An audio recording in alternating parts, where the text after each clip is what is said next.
All right, looks like I'm live. It's been a few weeks since we talked about tickets. It seems like every time me and Sean talk, things get crazier and crazier. Oh man, it's looked like I think I gotta pin it down. Let me have Sean check in. I'm gonna pull my pennant, my Mavericks, pin it off. Have to put it back up. Waiting for Sean to check in, but this is it. Actually, I went to the game last night and Mavs actually crapped the bed, but oh well, just another regular season game. So waiting for Sean to check in, make sure he hadn't kicked in. I click joined. All right, there he is. Sent the requests. All right, see if he checks in here. Sean, oh Sean, where are you? There he is. What's up, Hey, what's Mike? going on? How's it going? That's why I have nothing in my background because I'm always worried that something's going to fall down. I was like, oh, my Mavs pin. I kind of forgot about it. I was like, I'll get it back up Oh, that's in all a right. little bit You took here. care of that. You took care of that. Nice work. So what's the latest? Oh, not much. I'm hunkered down in Dallas. We got another snowmageddon going on. So, Is that right? we're just dealing with all that. I'm supposed to go to Houston for a card show, but we're trying to figure out about making our way down there because we are kind of, we get, 2 inches of snow here and the Yeah, world stops. yeah. But I'd like to go down that show and see what's going on and see Were if you there's. were you looking to set up there, or are you just going as a? I got my card buddies that set up there, and I may set up, just a small little table, more of a hangout, walk around, see if there's anything going on. There's a bunch of guys autographing, but I don't think there's anybody I'm looking to get. But that's kind of. What's the ticket scene like there in Dallas? Anything? Well, it's down in Houston. I went there Oh, before. There were a couple guys. I remember a guy had a big box of like 500 tons of tickets a couple years ago. I probably should have just bought it. He wanted 500 for it. It was like a random allotment if he had no idea from like yeah. the 2000s and whatever. But know what I know now, I probably would have bought it just to be like, oh, you never know what's in there kind of thing. Yeah, I have a box like that I've gone through. Like I know there's nothing in there, but I think that Right. if I sold it like that, somebody would come along and say, "Oh, there's got to be something." If I just played it like. Right. You never know. Something comes up like people Oh yeah, don't even think about. Like, a good one's that Jordan Iverson crossover game. yeah, If you're doing research, you'd be like, oh, nothing yeah, happened this game. And then you realize, oh my gosh, this is like some crazy event now that people are spending yeah. all this money on to buy an Iverson Jordan I crossover know. game. I see that all the time. People are coming up with the most bizarre reasons why a ticket is significant, which is cool. I think that's part of the fun. Yeah. Absolutely. What that's blown me away has been that Jordan baseball quasi exhibition game where he played for the White Sox against the Cubs that Yeah. people are paying thousands of dollars for. I'm like, things are just getting crazy now. Well, so about that game, I don't understand why that's not why does PSA label that his only Major League Baseball game? Because he played in Major League Baseball games in spring training all throughout the entire spring training. Those are Major League Baseball games. Exhibition the same as Right. I what guess, yeah, it's just weird. Maybe because it was at Wrigley and those Cubs, White Sox, but I feel like I've seen a lot of that kind of craziness lately. Like, oh, this random event happened at this game, and now people are paying thousands of dollars for it. yeah. Yeah, exactly. And it used to be that now people are paying, $50 for it. Right, right. So yeah, things have definitely changed. So I know you've been watching the auctions lately, and the big one that came out, the Heritage auction. What do you Yeah, think? I kind of have it pulled up. I had that was kind of our first talking point. Um, so I'll go ahead and put it on the screen. And as of right now, the Jordan Red, which we've talked about for a while, as I thought as being kind of the Mount Rushmore of tickets, and some Mhm. guy came out with a full, which the full looks. I actually think it looked almost nicer with not as a full, but of course you're going to keep it on there because it's a full. Yeah. And look at it. I mean, it's at 312. Hmm. It's crazy. 312,000 as of right now. Give me your thoughts on that one, Sean. I think I saw that that Eric VVV Club he commented that it's kind of like the 52 mantle PSA 10 being offered at auction, and I don't disagree with that. I think that it's that rare. You're talking Right. about what's known to be a one of one, but maybe actually is a one of one. I wouldn't. I don't like saying. I don't like relying on the pop reports and all that with tickets, but I can't imagine that there's many more out there. It's one of those No. rare situations where if you want it, this might be the only opportunity. So Right. I read the article about, it was a guy who was supposed to go to a game and his buddy couldn't make it. So I guess he just held on to the ticket, pulled it yeah, out of his drawer like we talked about. People seeing crazy prices, start digging around, saying, well, do I have one of something like this laying around? And lo and behold, this guy has one, sends it to Heritage, and within probably weeks of him finding it, it's up at 315,000. And I'm looking at the comments. Art Connoisseur says one of the silly fractionals will drive it further, which I think he's kind of right on some of this stuff, because you mentioned to me that the Griffey Jr. that sold on Golden debut is now on one of the fractionals. Is that right? it's coming up on Rally, the same one. Right. And it just seems, as I've noticed with some of these card fractionals, that I don't know what percent, but it seems like whenever I look at one of these cards, the price has not gone up unless the player, just like a Brady or somebody, really took off. And I'm thinking, man, are these fractionals really driving up these higher price tickets to eventually do their thing? Is this sustainable? Where is the peak? We've been talking about a peak for months now, but like we say, we're looking at this Jordan Red, and we're at 312,000 or whatever it is, and we have almost 4 weeks before it ends. Yeah, I was going to comment on the fractional stuff. I remember when I was thinking about when I was first introduced to it. I saw somebody post about it. This was probably 2019, and it was Rally, and they were selling the Wagner T206 as a fractional, and I thought at that time oh, that's kind of cool. This is a card that I could never own, and most people could never own, but here's a chance to own a piece of it. Right.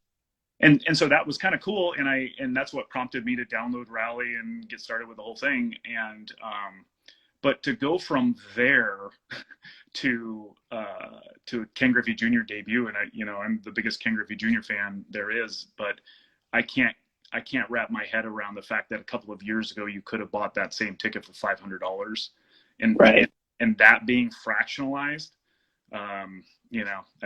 that's just it's kind of weird to me, but I guess that's the world we live in now. That's the world we live in these days. If they feel like they can fractional it out, who's to say, if that's the right thing to do or not? I guess the question is, do you buy into those things? Like, would you buy into that Griffey? Well, see, Griffey that's fraction? the thing. I wouldn't.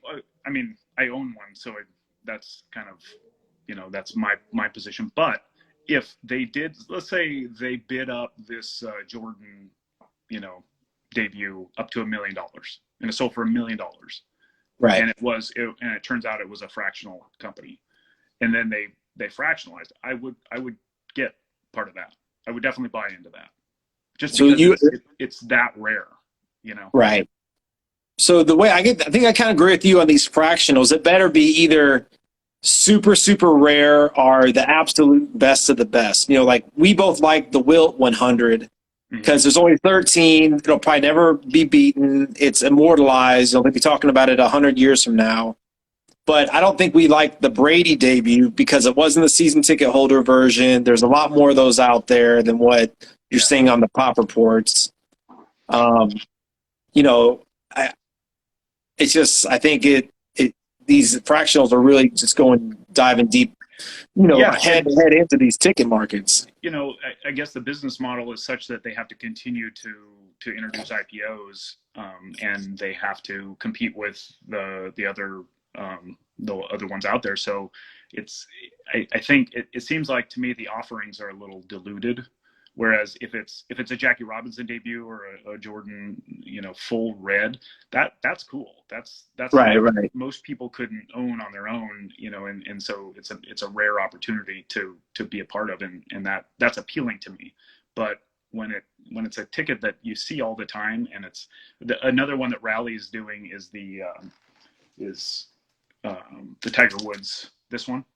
Right. I've seen that. It's another one that's popped up. Yeah, and they have it coming up, and they have it valued at 70,000. And I don't know, it's a pretty common ticket. Like you have one too, right? And Right. We saw on eBay a guy sold like two or three like 6 months ago. I have one. You have one. yeah, And it's just like, it's a really cool ticket. But you know what? If those are the only ones that come out, and it is Tiger Woods, it's hard to jump in, but it's hard to say that it won't be something that will be ridiculously expensive in the future. yeah, But it's hard for us to see that we've seen them to say, oh, I'm going to get in on this. When we have one, we've seen others sell on eBay, and we know there's more out there. yeah. And we it's hard to recalibrate our sense of what value. Right. Because you've seen this since day one. When you talk about the Griffey Jr. for 500 debut, and now it's going for 26,000. Yeah. I mean, you're talking like, a 50x or whatever that number is that it comes out to. It's just crazy. Right. And people getting in now, this is just kind of the world that they are being introduced to. So I guess it's kind of a game of how much demand is there, because we know the supply is it is what it is. It's not going to go up. So then Right. the demand, the rising demand or relative decrease in demand will dictate the values is Right. kind of how it's going to play out. But I don't know. It's interesting. I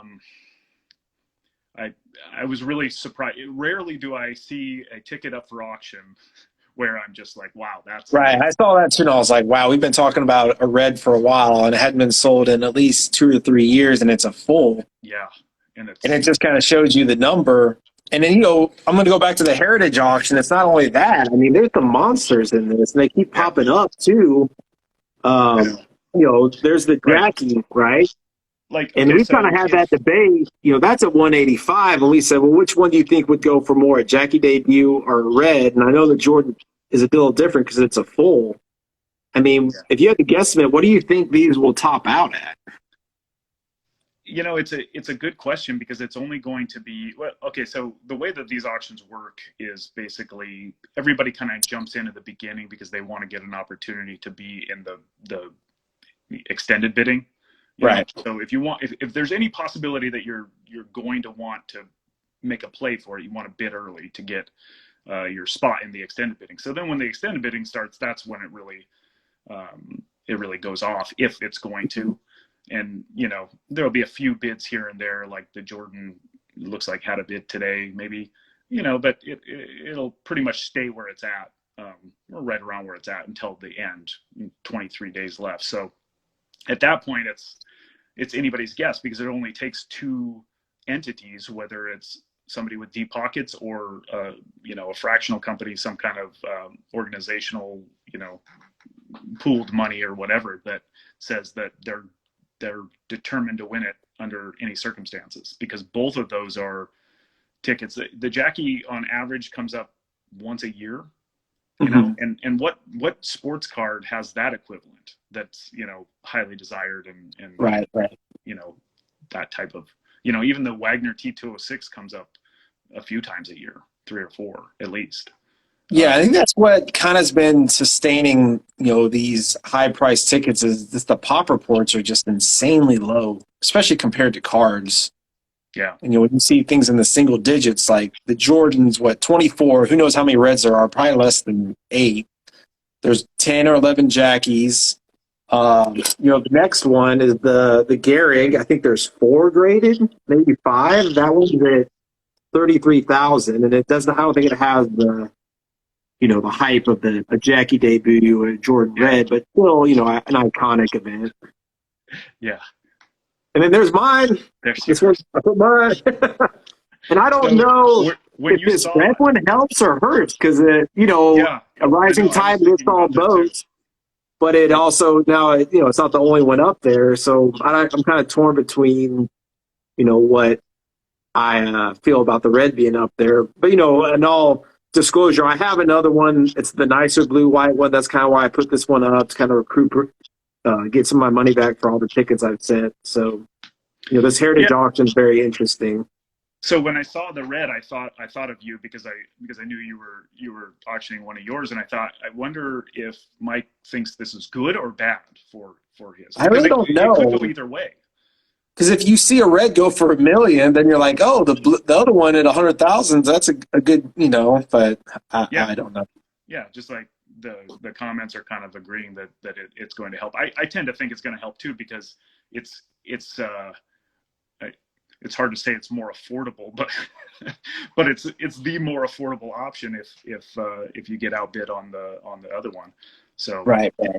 And they don't come up for auction very often either. And because I like yours as far as the Jordan stubs go that are blue because it's in good condition, but it's a low grade because it has writing on it.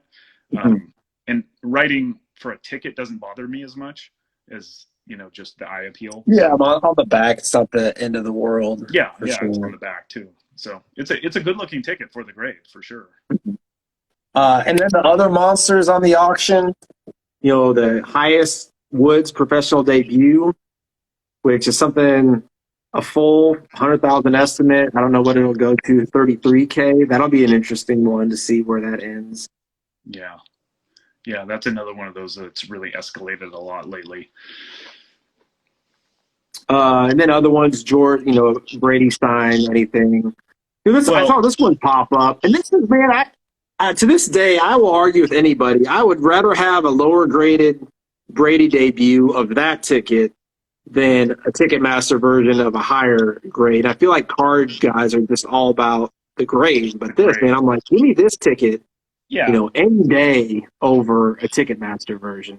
Yeah, I agree 100%. The ticket, I don't even, that's another one that's coming up on Rally. I think it's Rally or Collectible. I think it's Rally where it's a Jordan debut PSA 5, but it's the Ticketron version. Right. And I mean, frankly, I would rather have your copy that's being sold, and that I think they're valuing at 160,000. And that's, I mean, I would rather have a normal blue one that's a box office than a PSA 5 Ticketron. What do you think? Right. I agree. I mean, Ticketron, the blue box, it's just, but the red and the nicer blue and white, there's no comparison. And like the Brady, there's no comparison. I'm always going to default to a season ticket holder version with a lower grade than, Ticketmaster with a higher grade. But man, just seems like these auctions, people want that grade, and they have the blinders onto it, and it's just, it is what it is.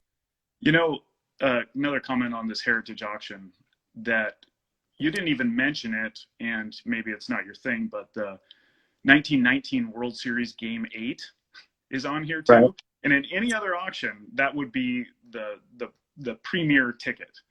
But it's not even in the top 5 in this auction because Game 8 is the toughest of the 1919 series, and the 1919 series, the Black Sox scandal. So everybody who collects World Series tickets, that's one of the most important ones. Right. And it's not even mentioned in the top 5 of the. Yeah, and I don't even think I've even seen it because I guess it hasn't been bid up high enough. Well, I'll scroll down, but yeah, keep scrolling down, and there's just more monsters. Like, all right, there's that one we talked about, the Tiger, not professional, but PGA debut when he was an amateur. Well, I mean, what do you think of tickets like this? It's the Kobe professional debut summer league where, you're starting to get real nichey. The first time he wears a Laker jersey. What's your thoughts on that? When I see that, I just scroll past it, so I don't even know what the details. Is it preseason or something? It was a summer league game, I believe, in July. And they have it valued at 30,000 or higher. Which I get it. That's his first time debuting as a Laker. But man, it's not. I like the games where they're more. It's like you're playing in the stadiums where the team plays. Okay, like There's one on here. I have, let me scroll down and find it. I have another one up here, and I love this ticket. I absolutely love it. This is my ticket. And of all the ones I put up here, this is the one because I have a higher grade. I have a 9, and I'm not going to sell. And it's Brady, pro debut, preseason Hall of Fame game. Beautiful ticket. It's at 5,000, 6 with buyer's premium. I love this ticket, and it's a preseason ticket. It's not a regular season, but personally for me, I think it's a great ticket because it's an iconic player. It's the first time he wore the uniform, first time with the team, Hall of Fame, against his hometown team, that kind of stuff. But when I see like summer league games, it's not really my thing, Yeah. Yeah, it gets into the whole argument against debuts versus moments and all of that. That is it really that important when they got into a summer league game? Now, to a Kobe collector, and I think that there was somebody in the comments who prefers that to the debut, and maybe that is like the hardest one to find. So it is really really tough, and that's a big deal. But to the average collector, it's the summer league. It reminds me of spring training in baseball because, I'm a baseball guy, and spring training means absolutely nothing. They're exhibition games. They don't even play by the right rules nowadays. They have like weird rules that they have where they can take the pitcher out anytime and all that. So the games mean nothing. And nobody cares about the only one that I've ever seen that I liked is the when Randy Johnson hit the bird that Jared has.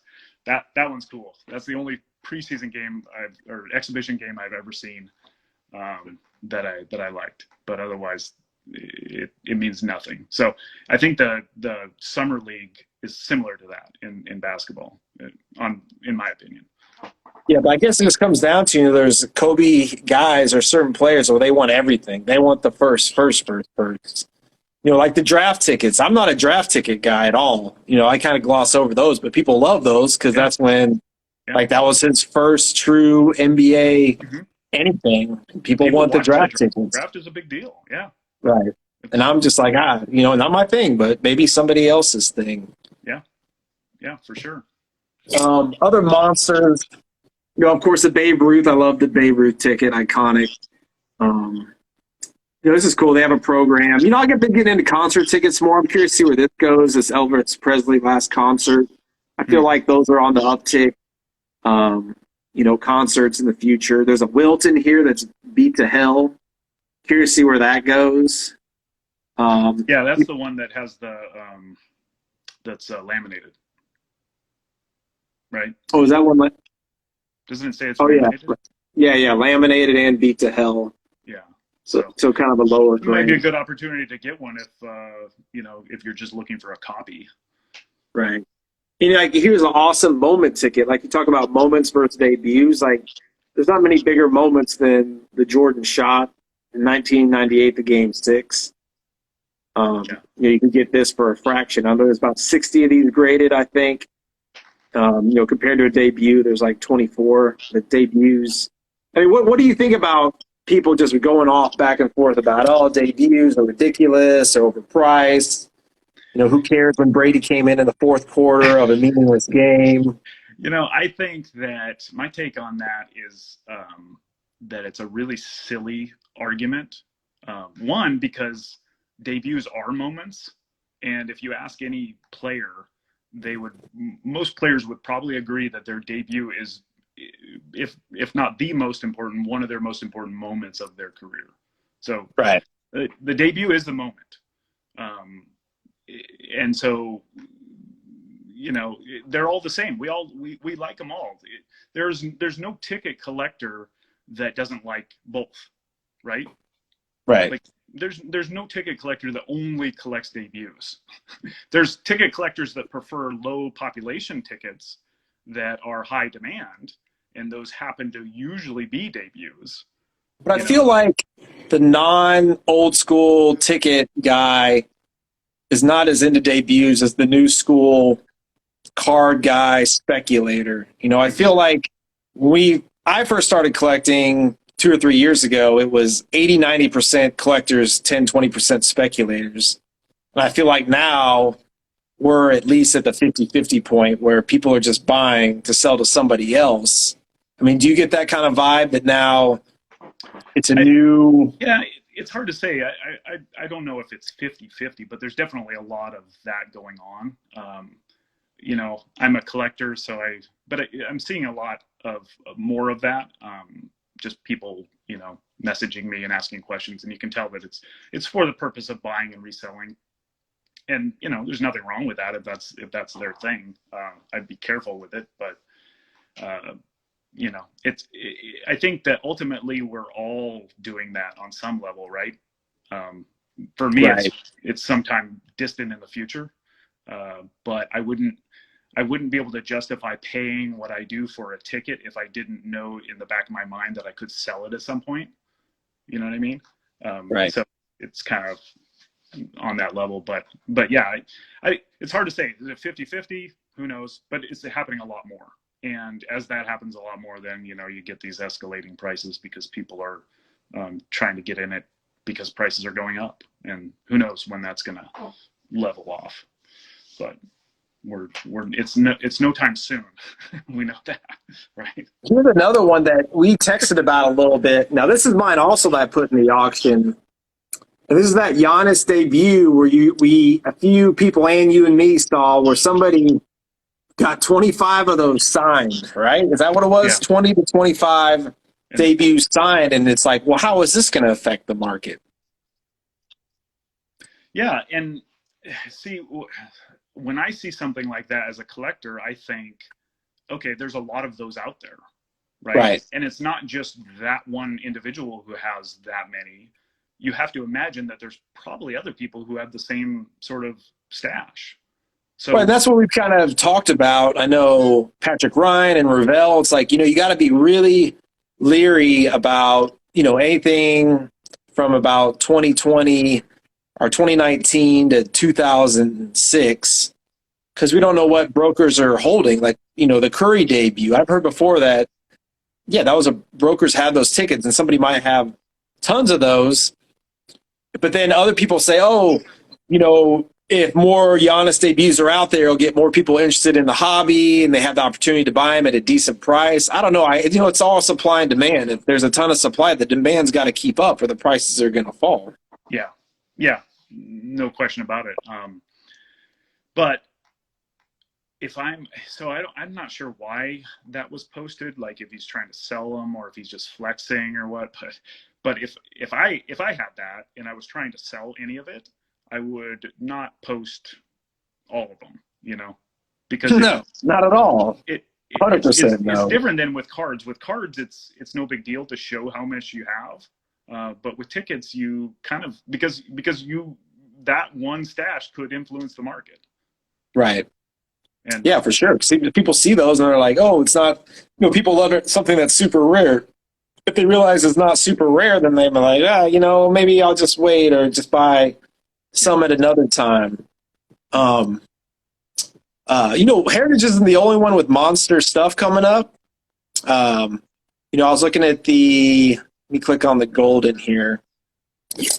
And, we've seen this monster take off in the last 6 months. A Mano debut. I mean, this thing's already at 86,000. There it is, right? That one is with a buyer's premium. That would be over 100,000. So that would be another $100,000 sale. It's not over. I think it still has a couple more days left, right? 2 days. Tickets we've seen. I think we saw $500,000 sales last year. So that would add to that. But the difference with this mantle versus the other ones is only a 1.5, a lot lower grade. Right. The other ones were 3 or 4, I think, right? So that's kind of interesting. I'm definitely paying attention to that. For me, I think I like tickets where their debuts at home game, where it's Mano, it shows the Yankees, like a Manning debuts in Indianapolis. It kind of bothers me like, oh, a Brady, it's all Lions stuff. Like if you're a card collector, you like to see that visual that matches what the event was. But if I see Lions and this is Brady, which has no connection, those are just little things that bother me. But apparently it doesn't bother other people because tickets go for insane amounts and they don't have that pretty look that would kind of match up. There's a lot of debate about this one, the Kobe debut. because he So scored 0 points. this one's You know, not yours, is it? no, it's not mine. I'd like to see this go for a lot, just so Because you mine have would be one worth. that's exactly like this with the Yeah, extra stuff. almost to a T. This one looks Yeah. super clean. I don't know where the crease is, or the picture doesn't make it look like that, but it's really looks really nice for 1.5. Yeah. But that one's at 26.5. So you're seeing, all these tickets go up quite a bit. You see the Messi debuts. Here's more Brady's. Here's that Ticketmaster version that we've talked about, autoed. You've seen a lot of those popping up a lot lately. A Trout debut signed. That's another one. There's a lot of them out there, but when there's a lot of them out there, it comes down to grades, which makes it super important. This one's at 9, autoed at 10. But yeah, there's just some monster stuff going on in the next week or two, and it's gonna be really interesting. What pops up. Like this ticket's awesome, the Kobe final, but it's all about the grade, I think, because there's so many of them out there, and this is one of my favorite tickets, the Brady taking over for Bledsoe. A lot of talk about that ticket. I've seen that price go up on those tickets quite a bit lately. Is this the Kobe final game? That one's signed, right? It's hard to tell. I don't think it's signed. It's just a full ticket, just a Oh BGS no, authentic. it's signed. It's Beckett grading. They only do signed tickets, but it's hard to tell. It's just kind of like a silver, but yeah, you can see a little bit. So we can get into the whole signed ticket debate, but I know you mentioned it before. When it's signed like that and it's not very visible, the presentation is really off. Right. It kind of detracts from it, I think. Yeah, I think it's just got to be. If I get something signed, it better be all about that guy. It better be his debut or something he specifically did, like the Leitner game, Mm-hmm. or just some other event. And I think it needs to go well with the ticket. Otherwise, it just kind of throws it off. So back to Kobe, and this is an interesting one because there's the debut and there's the final game. Right. And this gets back to the debut versus moments. In the debut, he didn't score any points, came in garbage time, got a few minutes, but it was his NBA debut. In the last game, obviously, the world was watching, and he scored 60 points, and it was just this huge thing, and they even made sure that the ticket had him walking away on it. I mean, it was perfect, right? Right, it's perfect. So obviously, that's a really cool moment. Right. But the difference is that there's a million of those out there because Right, everybody who was at the game knew to keep it. Right. It was more of also brokers were sitting on hundreds, if not thousands. They sold them. They sent the mobile PDF or the, PDF, I'm sure was mobile at the time. And they have booklets and booklets stored in their closet, and they just rip them out, send them to PSA, and that's where it becomes a supply and demand thing. There's virtually less than 10 Kobe debuts graded. And when it's all said and done, you're probably going to have hundreds of last game Kobe's graded. Right. So then you're like, where's the demand? It gets back to this argument of which one's better. And my argument would be that they're both great. Right. But they all have. Is that one, there's only a few of them available. So if you're going to bid on it and you want to win it, you have to be aggressive and you have to overpay. But but the other one, there's a ton of them out there. So if you're going to bid on it and you want to win it and you don't want to overpay, it's okay because you'll get another opportunity at it. Right. And I think for the Kobe final, it grade is of utmost importance. If you're really going to spend a lot of money, you better be looking for a 9 or a 10, maybe an 8, because the pop report is going to be going way up on those. And you want something that's going to stand out from the rest of the ticket bunch. Right. So the grade, I'm still having a hard time getting into the grade differences because in my mind, ever since I started collecting tickets, it's always been a matter of just having a copy of it and eye appeal. So no paper loss on the front, no writing, don't want any pieces torn off of it, those kinds of things, like the big things. But the technical sports card grading, that doesn't affect how I feel about it really. I know that that's not popular, and a lot of people are Right. not how the market's going, but that's kind of where I am still. Maybe that'll change. I don't know. You're an old school ticket collector. Yeah. The grades. You want season tickets. You don't care about grades as much. But Yeah. that's like that new buyer. Give them that 9 or 10 season ticket holder version, and oh my god, no, our Ticketmaster version, and it doesn't matter. It's a 9 or a 10. Who cares? Well, how do you fall in that debate? I like Do you season ticket grades? holder version. Give me the lower grade in the season ticket holder version than the higher grade. You know, like there's one coming up on Leland's, you know, like this. You know, I would rather, this is the Brady, you know, come in for Bledsoe game. You know, I'd rather have a PSA 5 or 6 than a PSA 9 of the Ticketmaster version, which this is. You know, that one's coming up on Leland's. Mm-hmm. And, you know, that's just kind of how I am, but other people, you know, don't see it that way. What about full Ticketmaster versus stub?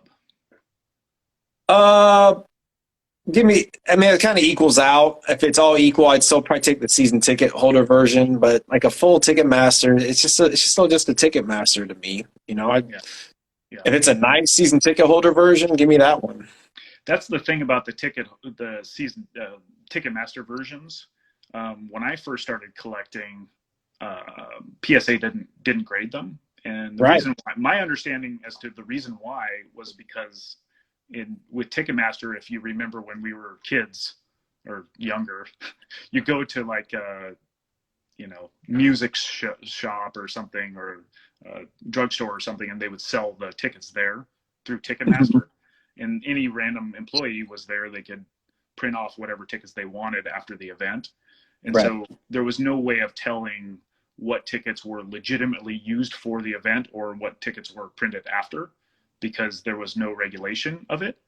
And so this is how I understood it. The PSA would say, you know, since we don't know for sure if this was a legitimate ticket or after the fact print, then we can't grade them. And so they didn't grade the Ticketmaster versions. And so I never had any interest in them. And I still don't. I think I just sent off 22 tickets to PSA, and that one of them was a Ticketmaster. It's the first time I've ever gotten a Ticketmaster graded of any ticket. Well, I remember a couple years ago, I was buying like some Ticketmaster versions cheap, just like you said, because you couldn't get them graded. Like I think I got this one super cheap raw, and I'm actually thinking about maybe selling this. And this is another one of those where it's, you know, it's the Manning debut Ticketmaster 10, which to me, I don't love it as much as a season ticket holder version, but a lot of people will because it's a 10, and that's you know, one of the reasons why I may sell it, because to me it's worth more than what I value it at. Fractional that thing. Which is, I kind of been speaking to a few of them to see if they are, you know, what they would be willing to do, and that's kind of where I'm at now, where, you know, if you don't value something as much as it's worth, then it may be time to sell it. And that's kind of how I feel on. That's why I've kind of listed some of these tickets right now. That's I need to do the same thing with my entire collection, because I have a lot of tickets that have value, but I don't really care about them that much, and and I need to kind of take that same approach. Yeah, is the time now? Is it Sean going to sell first sale? I think so.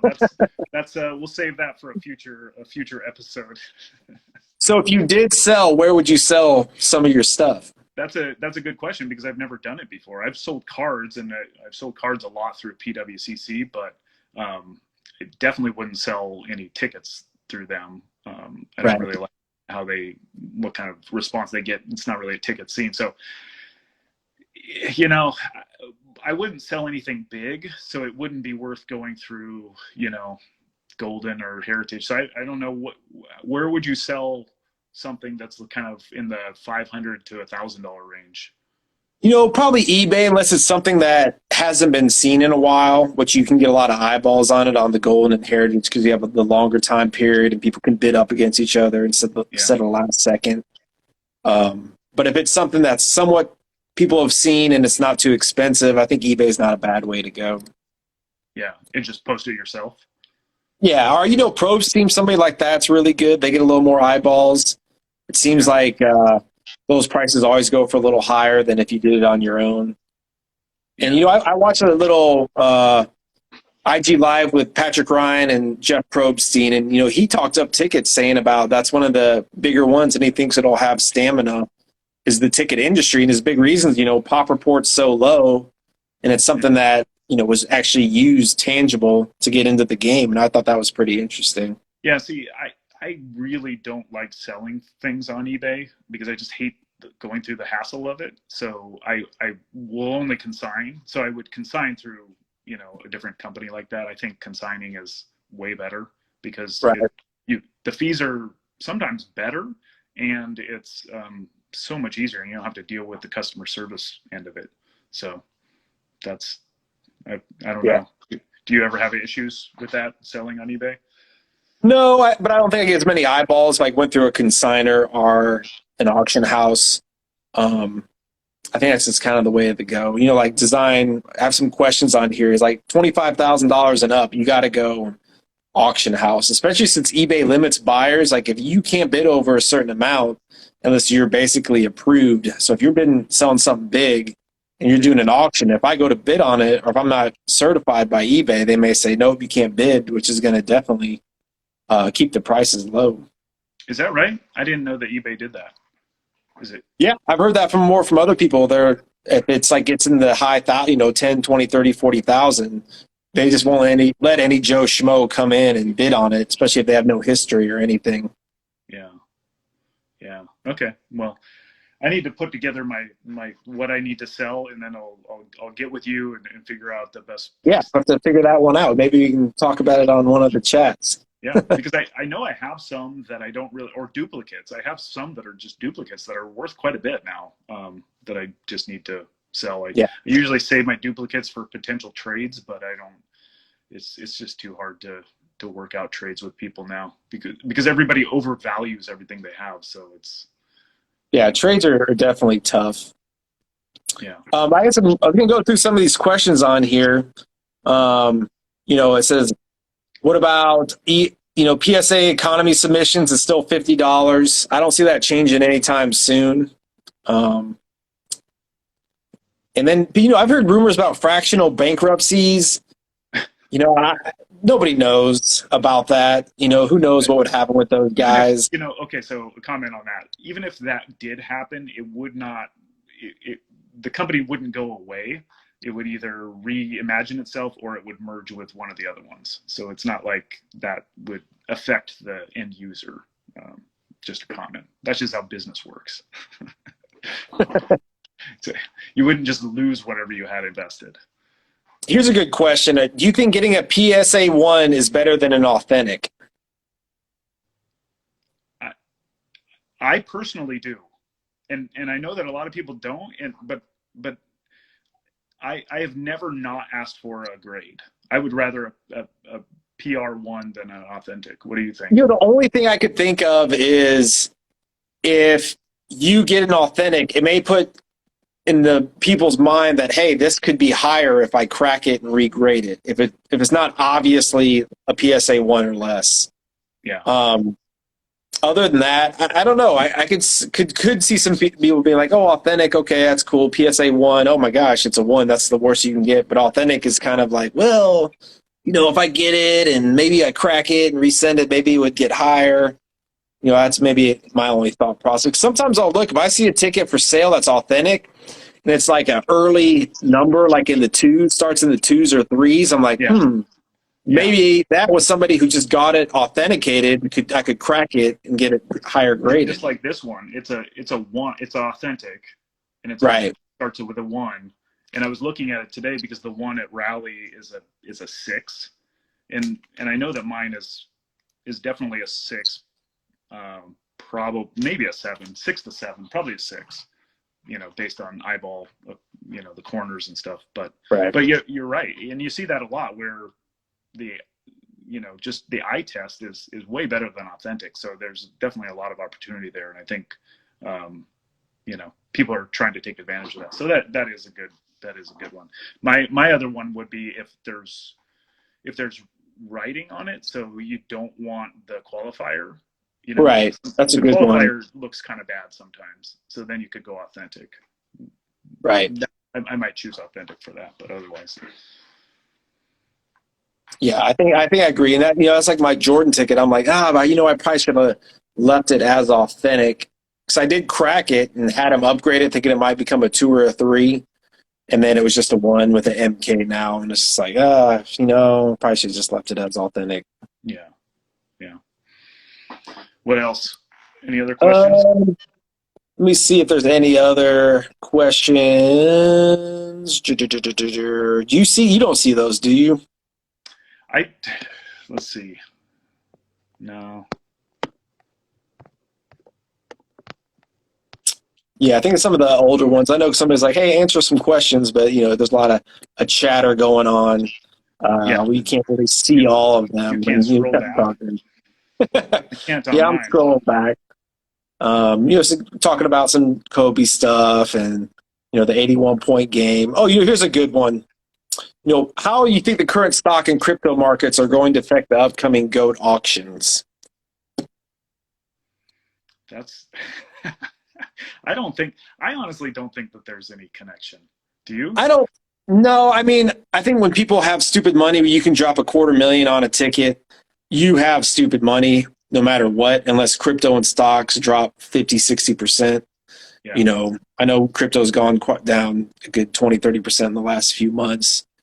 But I would be worried more if crypto crashed and the stock market crashed on more mid-level, lower-level tickets because so many people have their money in those items. And, it's a wealth effect. If you see your 401k and your crypto accounts, up 50, 100% in the last year or two, and all of a sudden you're back to losing money or you're losing money now, you don't feel so strong to go buy that ticket and be speculative. You're more in hunker down mode, like, holy crap. Yeah. I used to have all this money in my bank account. Now I don't. Do you think that there's anybody who would be compelled to move their money to tickets because they see I think better? it would take some of the speculative frenzy out of all these alternative assets where, Yeah.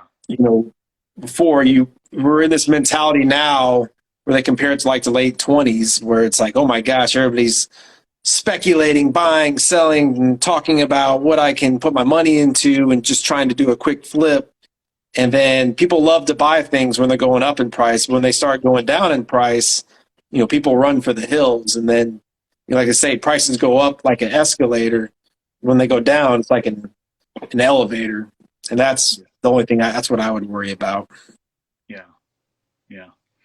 As a collector, it's not really that something I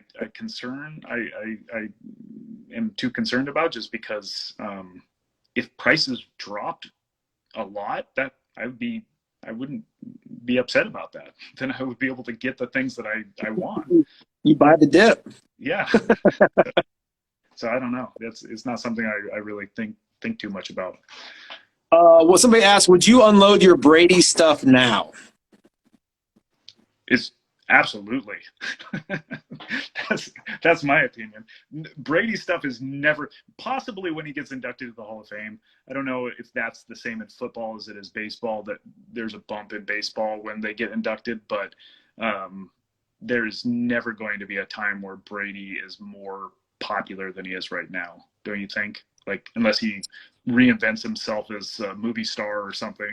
Like, all right, it comes back, comes out of retirement. Yeah, it just seems like, because like I say, once these quarterbacks retire, they're kind of off the radar for quite a while once they get into TV like Manning did, or they get in the Hall of Fame. But now, in a year or two now, we'll all be talking about, Joe Burrow and Herbert and Mahomes and all these guys, and be like, yeah, Brady was great, but he's not in the league anymore. So, like Montana, he was probably the second greatest quarterback of all time. And it's just kind of like, yeah, he's good. He's a good quarterback. He's great.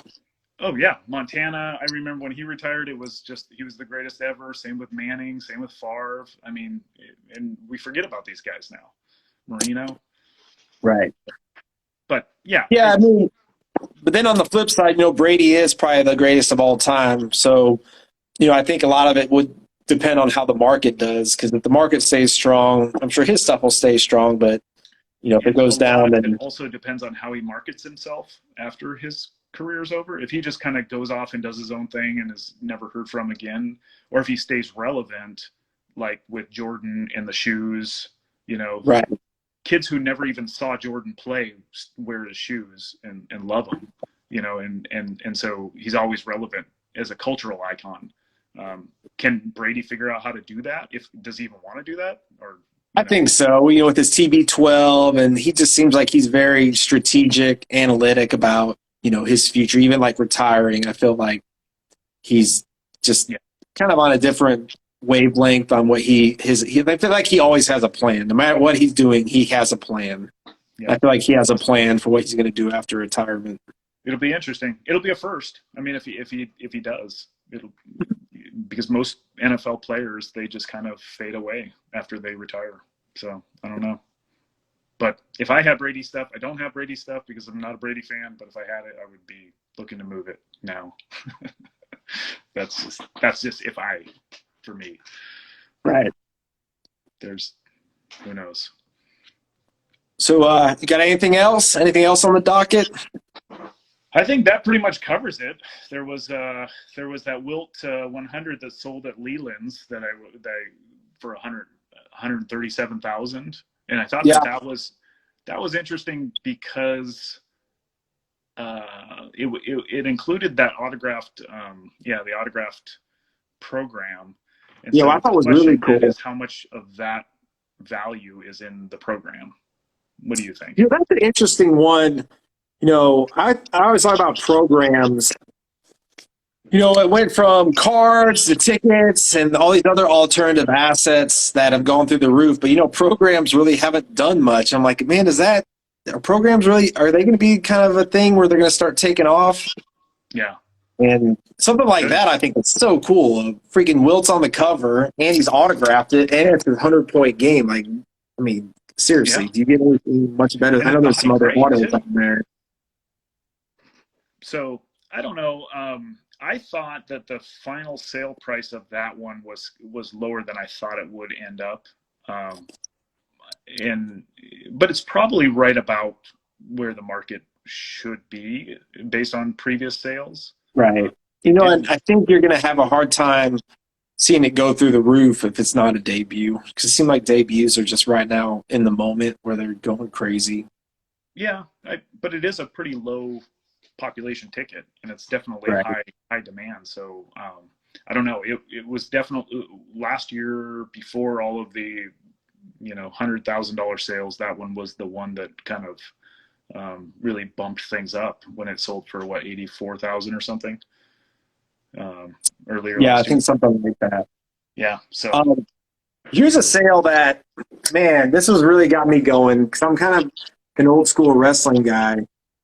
And I saw this pop up on eBay. Let me see if I can find it.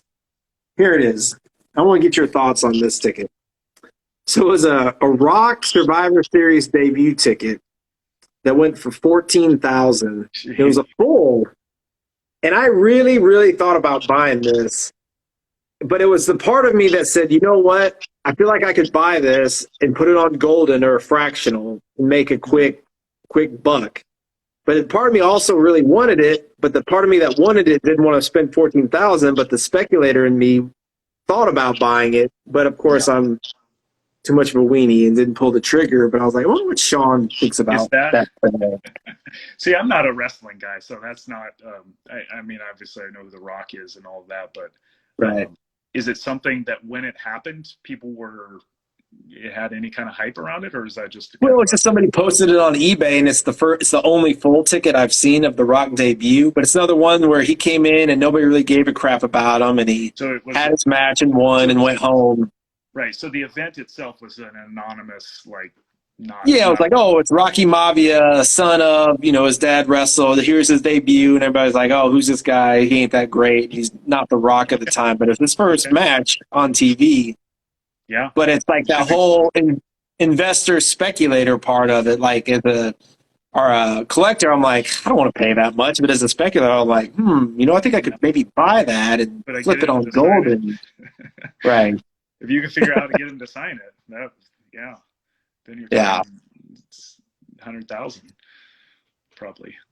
But Yeah, it's not something I've ever looked at. I've never really been into wrestling, so it's not anything that I had any kind of interest in or any knowledge of. So, I guess one more tickets. I guess somebody asked best way to get custom designations on the flip. I'm assuming that's for PSA grade. When you just submit your PSA ticket, you just put something in the comments like, "Hey, just write this in the comments." I just did it when I sent in my last order, and what I do, and I've noticed that they actually ask for this now, and I don't know if it's because of me, but I always find an article that's a reliable source that talks about that, whatever you want on it, because a lot of times it's different than whatever the standard is, and then Right. print off that article and highlight the part, and it is, and then include that with it, and then put it in the notes also, and that's always worked for me. But I know that they ask for that. If you read the instructions, they ask for firsthand accounts that are from reliable sources if you want something different on the label. And the one that I did was the 1997 Mariners versus Indians. It was the first time that Ken Griffey Jr. wore the number 42, which started the whole, Jackie Robinson. Oh, okay. It was April 15th, the 50-year anniversary. But Ken Griffey Jr. wore the number 42, and I wanted them to put that on there. That Right. He started it or whatever. And so I found an article that talked about it and just included with it. I think that's kind of really driven some of those unique sales. Like a ticket that was once only a $5 or $10 ticket. It's like, wow, this happened in this game. Like kind of that Jackie Griffey thing. Right. So if you have something you like, or if you think is unique, man, have PSA put it in the comments and roll with it, and then it has that nice, on the ticket on the PSA where it specifies. Yeah, but it's got to be a reliable, newspaper article, not just Wikipedia or some Right. knows what it is, So, but that's what I do, and it's always worked. So, all right. Well, I think we've hit our almost an hour now. I think we've over an hour. Holy smokes. 6:45, right? And then when we started almost 7:40. I feel like we got more to talk about. We might have to have another one next week. Yeah. And get it going. I'm always up for it. We'll actually have a big auction that we'll have finished then too. The golden. Yeah, what's the golden one will be over? Yeah. So maybe let's probably plan on one next week, and there's some other sales I'd like to touch on, and we can go through all that. Maybe it won't be as long, but still some things I'd like to go over. Yeah.